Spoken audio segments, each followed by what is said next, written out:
여호와는 나의 목자시니 내가 부족함이 없으리로다. 너무 잘 아시는 말씀이죠. 어느 구절의 말씀이죠?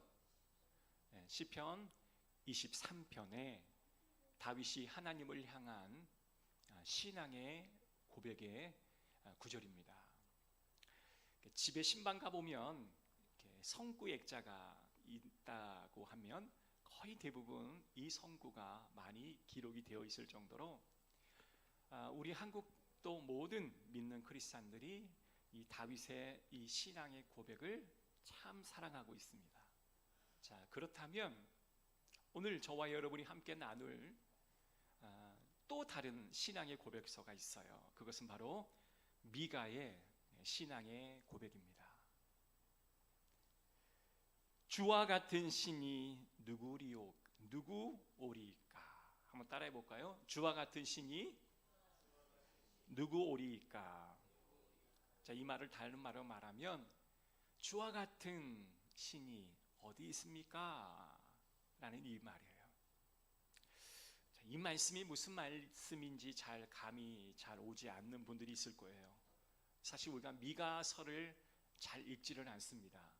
그러기에 이 미가 선지자가 말하는 이 신앙의 고백에 담겨 있는 그 숨은 뜻이 뭔지를 우리는 잘 알아채기가 어려워요. 여러분, 양은 목자를 따라가는 존재입니다. 여러분, 우리의 삶이 여호와 하나님을 목자 삼는 것이 저는 가장 행복한 삶인 것 같아요. 아멘. 아무리 우리가 좋아하는 친구, 직장 동료, 우리 육신의 부모님, 배우자, 우리가 의지할 만하고 또 우리가 따를 만하고 또 우리가 나의 삶의 많은 부분을 이렇게 맡길 만하지만 사람은 사람의 목자가 결코 될 수가 없습니다. 그래서 여호와 하나님이 나의 목자 되어 주심을 내 마음속으로 고백하고 우리가 신앙의 고백을 하시는 분들은 저는 가장 행복한 사람이 아닐까 싶습니다. 자, 그러면 가장 불행한 사람은 하나님의 곁을 떠나는 사람이에요. 세상의 모든 사람이 나를 지지하고 나를 팔로워해도 내가 하나님의 곁을 떠나버린다면 우리는 영적인 공허함을 느낄 수밖에 없고 세상에서 가장 불행한 사람이 되어줄 수밖에 없는 것을 우리는 고백합니다. 오늘 미가 선지자는 여호와 하나님이 나의 목자 되어주십니다 라는 것을 인정하고 세상의 눈으로 어때요? 세상을 바라보니까 지도자는 부패하고 또한 민족들이 하나님의 뜻을 따르지 않아 타락하는 그러한 현실 속에서도 여호와 하나님께서는 그들을 그럼에도 불구하고 놓지 않으시고 목자 되어주시는 분임을 이 미가가 바라볼 때 주와 같은 신이 또 어디 있겠습니까? 라고 하는 이 신앙의 고백을 하나님 앞에 드림으로 오늘 저와 여러분도 이 미가의 신앙 고백이 되기를 주의 이름으로 축복합니다. 자, 미가 선지자는 예수님을 기준으로 700년 전에 사역했던 선지자였습니다. 그러니까 지금으로부터 한 2700여 년 전에 사역했던 하나님의 선지자였어요. 미가는 예루살렘을 향하여 하나님의 말씀을 선포하고 있는데요, 이때가 북이스라엘이 722년에 멸망을 하고 남유다도 이 북이스라엘의 멸망을 바라보면서 좀 회개하고 돌아와야 되잖아요. 그런데 끊임없이 죄악을 자행하는 이 백성들의 모습을 바라보는 이 선지자가 바로 미가입니다. 자, 미가라는 이름의 뜻이 히브리 말로 미카야라는 뜻인데 누가 여호와와 같은가? 자, 여기서 특징적인 있는 게 뭐냐면 미가는 자신의 이름의 뜻을 자신이 기록한 이 미가서에다가 그대로 집어넣어서 여호와와 같은 신이 도대체 어디 있습니까? 라는 그 뜻, 누가 여호와와 같은가? 미카야라는 자기의 이름을 그대로 선지서에 녹아내고 있는 모습을 보고 있습니다. 미가가 고백하는 하나님은 이 세상에 다른 신은 존재하지 않잖아요, 그죠? 그러나 사람들은 이 세상에 여러 신들이 존재한다라고 믿어요. 그러나 미가는 바라볼 때 여호와 같은 신이 또 어디 있으랴? 오직 여호와 하나님 같은 신은 유일신 한 분밖에 없으며 그 여호와와 같은 신과 견줄 그 어떤 세상의 신도 없다라는 그런 고백을 지금 미가가 하고 있는 거예요. 그런데 미가가 사역하던 그 시대의 상황은요, 너무나 암울했습니다. 하나님이 계시지 않는 것 같고 사람들이 죄악을 너무나 많이 자행하여서 도대체 주님이 어디 계시는지, 아니 주님이 계시다면 이 상황을 그대로 어떻게 지나칠 수가 있을까 의심이 들 정도의 상황이었습니다. 그런데 여전히 하나님께서는 일을 하고 계셨다라는 것이 바로 미가의 고백이었다라는 거예요. 여러분, 우리의 삶의 지난 한 주를, 그리고 지난 올 전반기를 살펴보면 혼돈과 어려움과 그리고 공허와 그리고 고통과 육신의 질병, 또 마음의 질병으로 살아왔던 그런 한 주의 삶이 아니었나 싶습니다. 많은 사람들이 이러한 시대 속에 우리가 살아가면서 여호와 어디 계십니까? 여호와 하나님이 도대체 어디 있습니까? 라고 고백하는 시기도 바로 지금 이 시기가 바로 그러한 시기입니다. 오늘 미가서 1장부터 7장까지 우리가 다 볼 수는 없지만 미가서의 1장의 말씀 보면 하나님이 없다고 이 시대는 말하고 있음을 고백합니다. 그리고 1장부터 3장까지 미가가 당시 사회성을 아주 적나라하게 고백을 하고 있는데요, 우리 말씀을 한번 보도록 하겠습니다. 2장 1절 2절인데요 우리 자막을 한번 봐보십시오. 미가가 바라보는 지금 이 시대, 이스라엘의 이 나라의 상황은 어떠한 상황인지를 2장 1절에 기록되어 있습니다. 한번 읽어볼게요. 여기서 그들은 누구일까요? 바로 세상의 부자들, 세상의 권력자들을 의미합니다. 자, 그들이 침상에서 죄를 꾀하며 악을 꾸미고 날이 밝으면 그 손에 힘이 있으므로 그것을 행하는 자는 화 있을진저. 자, 그 손에 힘이 있다라는 이 말은 그들이 재력과 권력을 가지고 있다라고 이야기를 하는 것입니다. 2절 말씀 보십시오.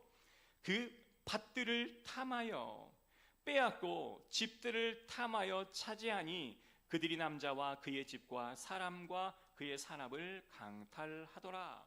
여러분, 세상의 권력자와 세상의 재력자들이요, 남의 집의 물건을 탐하고 그것을 빼앗는다라고 이야기합니다.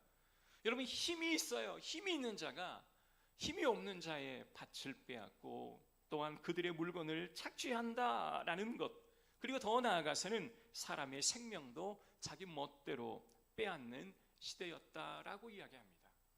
오늘날의 시대가 그렇지 않습니까? 힘 있는 자, 권력을 잡은 자가 권력 없는 자들을 마음대로 이리저리로 움직이기도 하고요, 심지어는 사람의 목숨들까지도 그냥 빼앗는 일들이 얼마나 많은지 모릅니다. 여러분, 한 명의 인물이 전쟁을 일으켜서 수십만의 사람들을 죽이는 시대가 바로 우리가 사는 이 시대가 아닌가 싶어요. 그런데 1절의 말씀을 보니까 이 사람들이 이 악한 재력과 권력을 가지고 다른 사람의 물건을 빼앗고 생명까지도 빼앗는 이 사람들의 특징이 뭐냐? 부지런하다는 거예요. 여러분, 참으로 안타깝지 않습니까? 이렇게 잘못된 일을 하는 사람이 부지런하기까지 해요. 이른 아침에 일어나서 다른 사람의 물건을 빼앗고 저녁에 잠을 자기 시작하면서 내일 누구의 것을 빼앗을지를 꿈꾸고 잠을 청한다라는 거예요. 여러분, 악한 자가 부지런하면 큰일입니다. 어느 날 한번 실수로 다른 사람의 것을 빼앗는 것이 아니라 아주 철저히 계획적으로 다른 사람의 물건을 빼앗기 위해 계략을 피우고 그리고 모략을 세운다라는 것이 이건 습관적이기도 하고 구조적인 악을 가지고 있는 사람의 전형적인 특징이다라는 것입니다. 그래서 오늘 이 미가의 말씀을 우리가 살펴보게 되면 1절 말씀 한번 봐보시기 바랍니다. 재앙이로다. 뭐라고요? 나여 나는 여름 과일을 딴 후와 포도를 거둔 후 같아서 먹을 포도송이가 없으며 내 마음에 사모하는 처음 익은 무화과가 없도다. 여러분, 과수원은 어때요? 풍성하잖아요. 과수원은 많은 열매들이 주렁주렁 나무에 달려있기에 풍성합니다.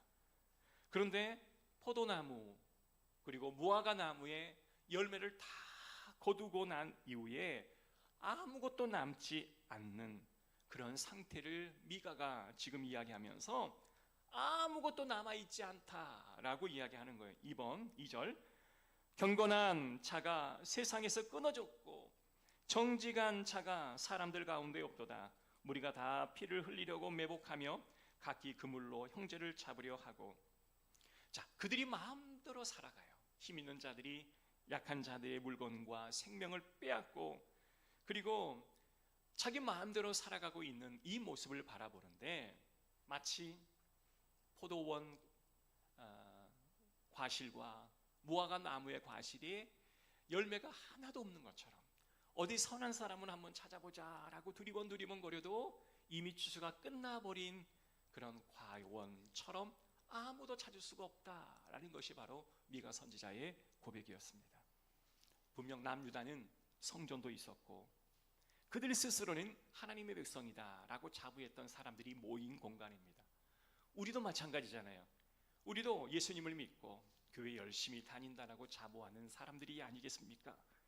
모두 다 하나님의 백성이라고 말은 하는데 경건한 사람들이 세상에서 끊어져 버렸고 정직한 사람들이 없다라는 그 말씀이에요. 오늘 이미 미가 선지자가 세상을 바라보는 이 현실을 직시하면서 고백하는 이 고백을 들어보면 마치 아브라함이 하나님과 소돔과 고모라를 멸하실 거라고 하는 그 계획을 들은 다음에 하나님과 딜을 하는 그 모습이 막 떠올라요. 소돔과 고모라는 자신의 조카 롯이 기거하고 있었던 그 곳이었습니다. 근데 하나님께서 아브라함에게 내가 그 성을 멸하겠다. 아브라함이 너무 마음이 아파서 하나님, 그곳에 의인 50이 있으면 그 성을 멸하지 마십시오. 그래, 내가 의인 50이 있으면 그 성을 멸하지 않겠다. 아브라함이 성을 두루 살피며 의인들을 찾아보는데 찾아 보이지를 않는 거예요. 사람들이 나타나지를 않는 거예요. 의인이라고 생각하는 사람들이 보이지를 않는 거예요. 그래서 다시 한번 딜을 합니다. 하나님 45명 어떻습니까? 하나님 30명이 어떻습니까? 하나님 20명이면 어떻습니까? 마지막에는 10명이면 어떻겠습니까? 그래, 내가 10명이라도 네가 찾을 수만 있다면 내가 그 성을 멸하지 않겠다 하시는데 결국 아브라함은 깨닫죠. 아, 이 성에 의인이 단 10사람도 없구나.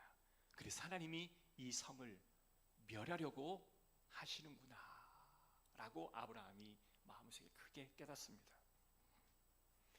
이건 마치 포도원 과실과 무화과 나무의 과실에 열매를 다 따버리고 아무것도 남지 않는 것처럼 의인 단 한 사람을 찾아볼 수 없는 미가 선지자의 마음과 의인 10사람을 찾아보려 했지만 찾을 수 없는 아브라함의 이 마음이 지금 동일시되어 있는 그러한 성경의 구절이기도 하다라는 것입니다.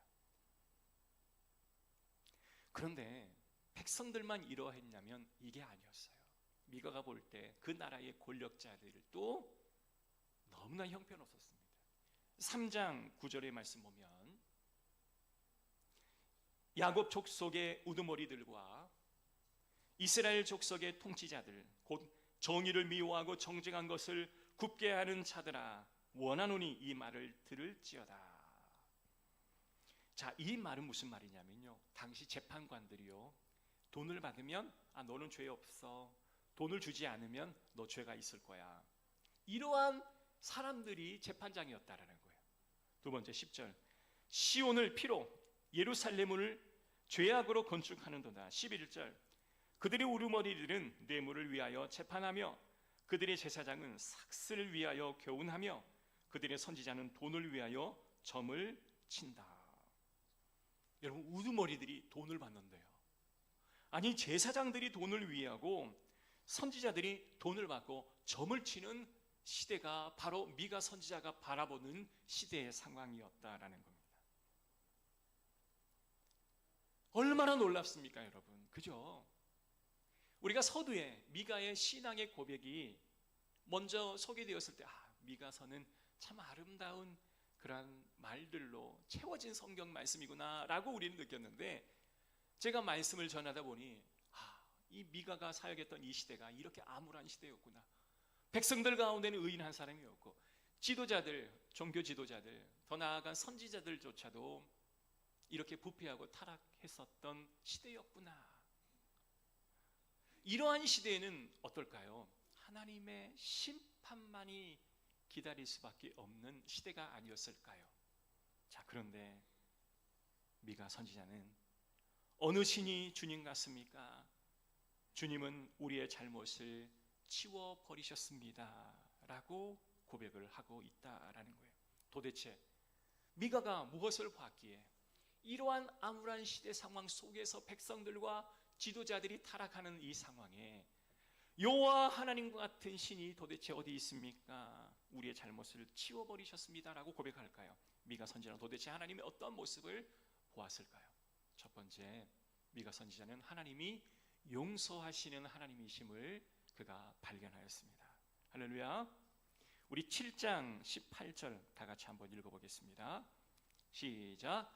주와 같은 신이 어디 있으리까? 주께서는 죄악과 그 기업에 남은 자의 허물을 사유하시며 인애를 기뻐하심으로 진노를 오래 품지 아니하시나이다. 여기 보면 주와 같은 신은 어디 있으리까? 주께서는 죄악과 그 기업에 남은 자의 허물을 사유하시며, 여기 사유하다라는 이 말의 뜻이 원어로는 나사라는 말이에요. 이 나사라는 말이 사유하다라는 말인데, 이 사유하다라는 말은요, 들어서 옮기다라는 뜻을 가지고 있습니다. 자, 들어서 옮기다라는 게 뭘까요? 죄악이 있다라고 하는 그 상태를 딱 들어서 하나님이 용서하는 그 단계로 하나님께서 건져 놓으셨다라는 말씀이에요. 두 번째, 아브르라는 이 단어는 넘어가다라는 단어입니다.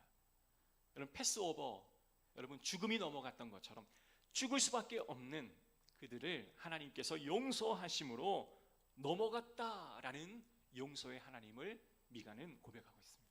할렐루야. 이러한 용서의 하나님이 저와 여러분의 하나님이시기를 주의 이름으로 축복합니다. 그래서 한 주 동안 우리가 이 미가의 선지자의 사역했던 당시의 삶을 우리가 살아가고 있지만, 하나님께서 이 나사의 그 축복이 저와 여러분 가운데 있기를 주의 이름으로 축복합니다. 19절에 있는 말씀 한번 봐볼게요. 시작.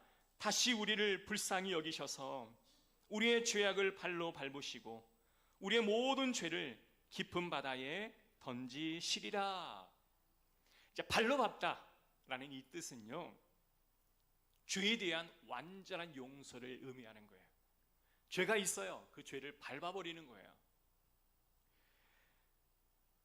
이것은요, 사람들 사이에서는 가능하지 않습니다. 사람들은요, 작용과 반작용의 원칙이 있습니다.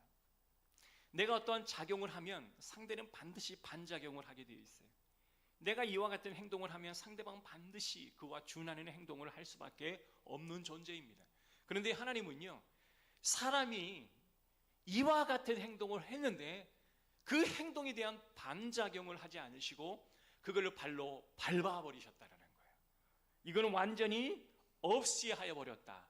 그리고 깊은 바다에 집어 던져 버리셨다라고 말씀하고 계시다라는 거예요.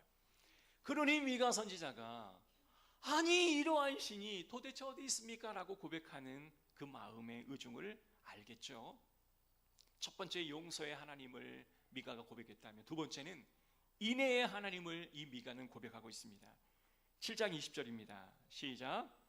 주께서 옛적에 우리 조상들에게 맹세하신 대로 야곱에게 성실을 베푸시며 아브라함에게 무엇을?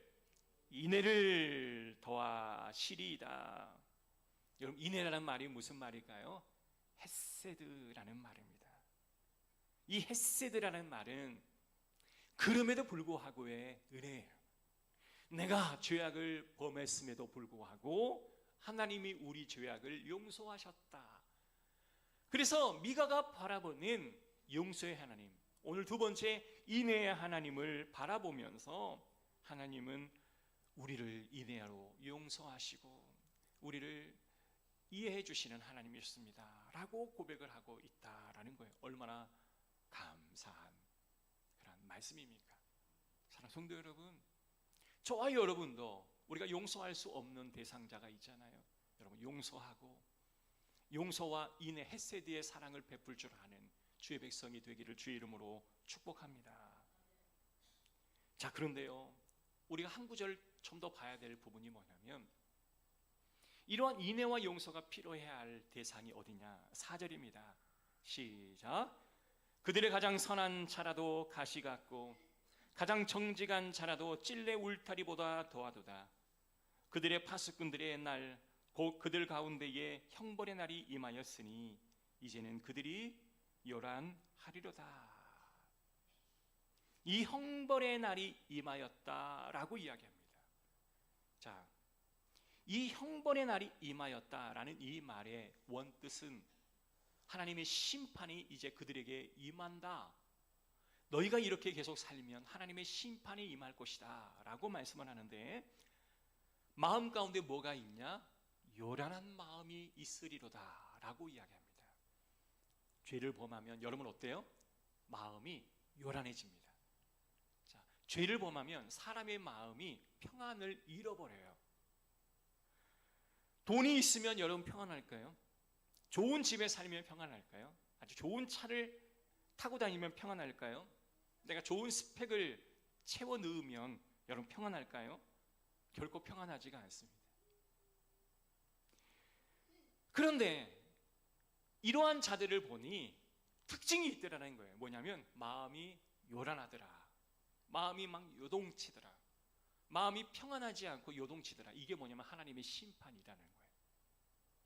여러분, 하나님의 심판이 외적으로 오는 심판, 이 심판만이 아니라 내 마음이 자꾸 요동치는 것이 하나님의 심판이라고 지금 미가 선지자는 말하고 있어요. 어디의 대상이? 5절입니다. 시작. 5절 다 같이 읽어봅시다. 시작. 너희는 이웃을 믿지 말며 친구를 의지하지 말며 내 품에 누운 여인에게라도 내 입의 문을 지킬지어다. 누구와의 관계에서 마음이 요동하냐? 가까운 이웃, 친구의 관계가 깨어졌다라고 이야기를 하는 거예요. 의도치 못한 관계가 깨어졌다라는 겁니다. 내 옆에 누운 배우자가, 아내와 남편과의 관계가 말할 수 없는 신뢰가 깨어짐으로 완전히 깨어졌다라고 이야기를 하는 겁니다. 자, 6절입니다. 시작. 아들이 아버지를 멸시하며 딸이 어머니를 대적하며 며느리가 시어머니를 대적하리니 사람의 온수가 곧 자기의 집안 사람이로다. 여러분, 우리는 남편이 누굽니까? 라고 말하면 어떻게 해요? 왼수라고 말하고, 아내가 누구입니까? 그러면 막 왼수 같은 존재예요 라고 이야기를 하잖아요. 그러니까 성경에 죄악을 범할 때에 우리에게 오는 심판 중에 첫 번째 심판이 뭐라고요?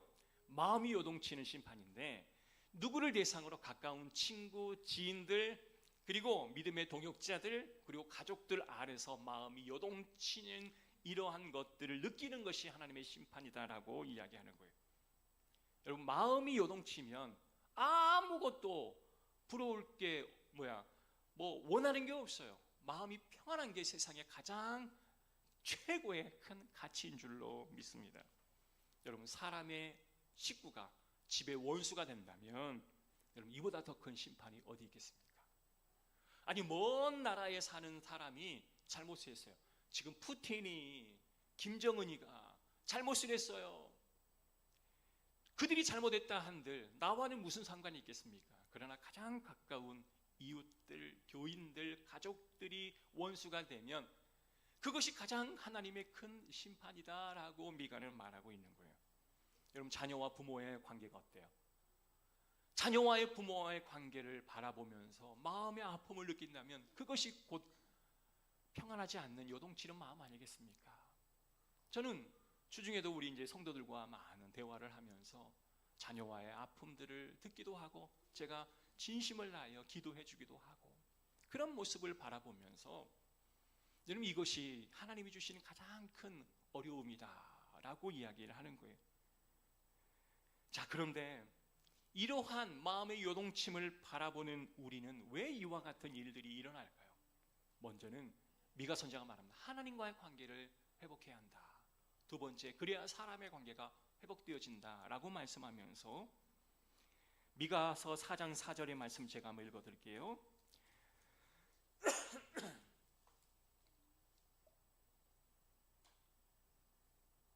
우리 다 같이 한번 읽어볼까요? 미가서 4장 4절입니다. 시작. 각 사람이 자기 포도나무 아래와 자기 무화과 나무 아래에 앉을 것이라. 그들을 두렵게 할 자가 없으리니 이는 만군의 여호와의 입이 이같이 말씀하셨음이라. 여러분, 무화과 나무 아래의 그 공간은 하나님이 주시는 평안의 공간입니다. 이것을 어때요? 평안의 공간으로 만들라라는 말이에요. 자, 열왕기상 4장 25절에 보면 단에서 부엘세바까지 솔로몬이 사는 그 시대에 자기가 포도나무 아래에서 평안히 살았다라고 솔로몬은 고백을 해요. 자, 포도나무 아래의 평안, 이게 바로 하나님의 선물이고 우리가 꼭 이루어야 할 우리의 목표인 것입니다. 사랑하는 성도 여러분, 우리 안에 하나님의 평안이 넘치기를 주의 이름으로 축복합니다. 평안이 깨어지는 것은 죄된 본성 때문에 평안이 깨어지지만 우리가 하나님의 은혜를 알고 회복해야 할 것은 바로 이 포도나무 아래의 평안을 회복하는 것이 바로 우리의 몫인 것이죠. 결론입니다. 사랑하는 성도 여러분, 오늘 미가 7장 7절 8절 일부로 제가 결론을 내립니다.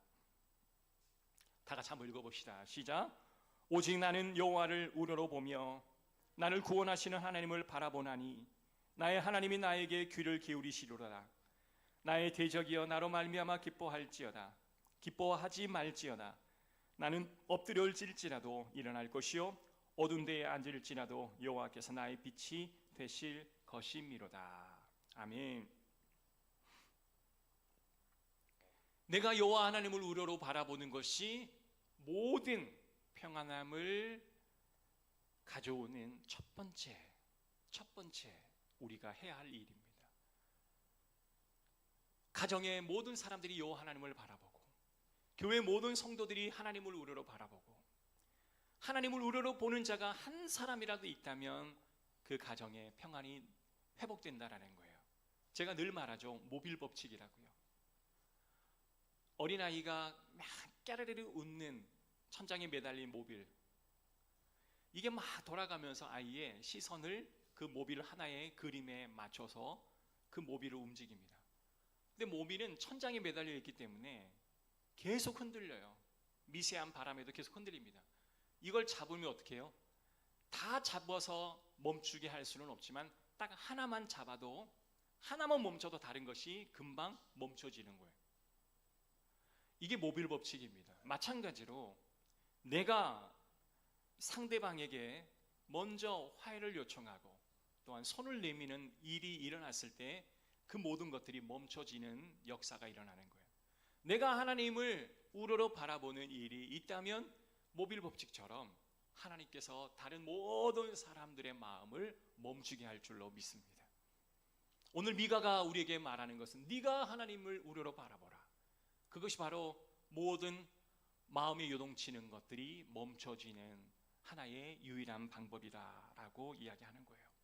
사랑하는 성도 여러분, 가정도 회복되고 교회도 회복되고 모든 공간이 회복되기를 주의 이름으로 축복합니다.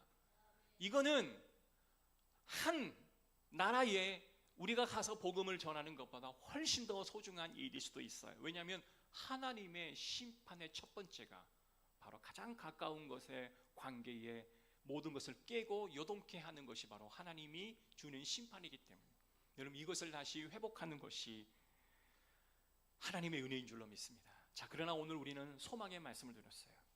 이러한 우리의 모습에도 불구하고 우리가 하나님만을 바라보면 하나님은 용서하시고 인애로, 헤세드의 은혜로 이것을 밟아 짓이겨 깊은 바다에 집어넣어 버리시고 그냥 없는 것처럼 하겠다라고 하십니다. 여호와 하나님, 우리가 하나님을 여호와를 바라봅시다. 그러면 우리의 입술 속에 이렇게 고백되어질 것입니다. 주님 같은 신이 과연 어디 있습니까? 이렇게 고백하는 이번 한 주가 되기를 주의 이름으로 축복합니다. 하나님 감사합니다. 오늘 미가의 신앙의 고백을 우리의 신앙의 고백으로 다시 한번 하나님 앞에 고백합니다. 우리가 여호와 하나님을 영원히 우러러 바라보며 우리의 죄로 말미암은 마음의 유동침을 주 예수 그리스도의 인애와 용서로 하나님 다시 한번 가정을 회복하고 우리의 주변의 모든 지인들과의 관계를 회복하는 역사가 있게 하여 주시옵소서. 주와 같은 신이 없습니다라는 고백이 우리의 고백 되게 하여 주옵소서. 예수 그리스도의 이름으로 기도드리옵나이다. 아멘. 우리 찬양합시다.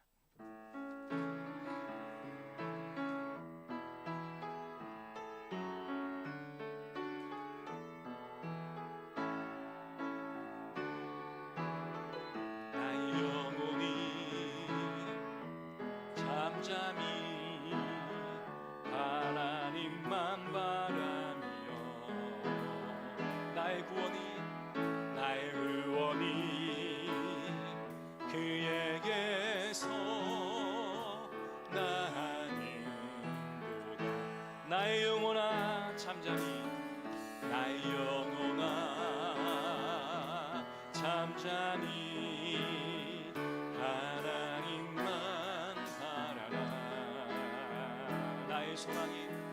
나의 소망이 저에게서 나는도다. 오직 주만이 나의 반석 나의 구원이시니 오직 주만이 나의 산성 내가 요동치 아니하니.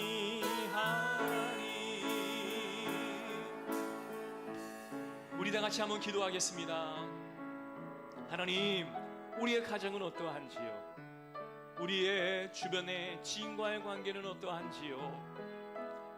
미가의 고백처럼 인애와 용서와 저 깊은 바다에 던져버리는 헤세디의 사랑을 우리도 선포하게 하옵소서.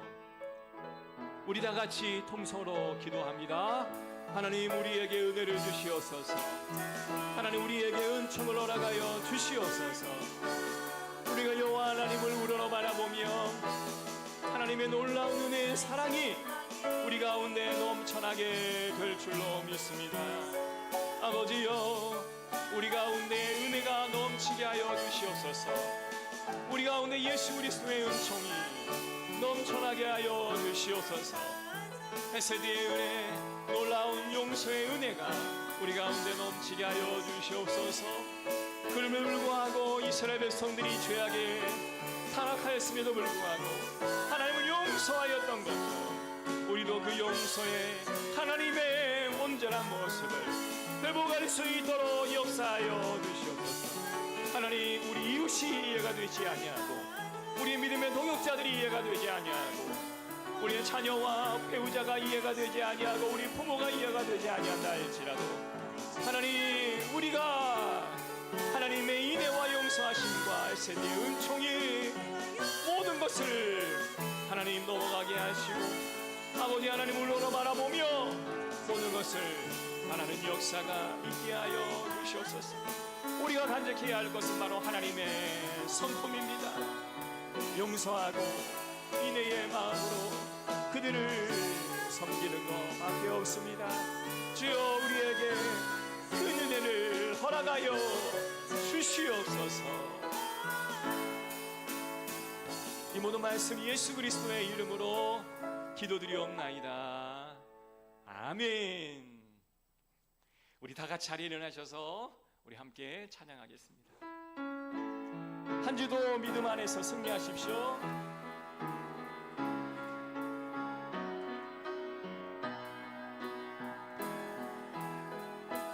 너니 시냇가에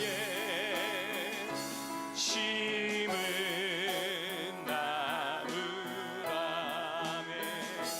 하나님의 사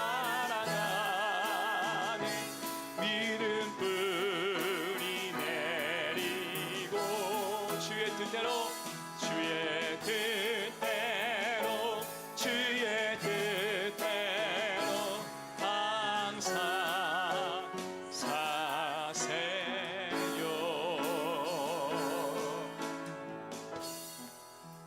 지금은 우리 주 예수 그리스도의 은혜와 하나님의 크신 사랑과 성령님의 감화교통 인도하심의 은혜가 우리도 용서와 인내의 마음으로 가정을 회복하고 모든 관계를 회복함이 우리의 소원 되기를 원하는 우리 모든 성도들 머리머리 위에 지금부터 영원토록 함께 있을지어다.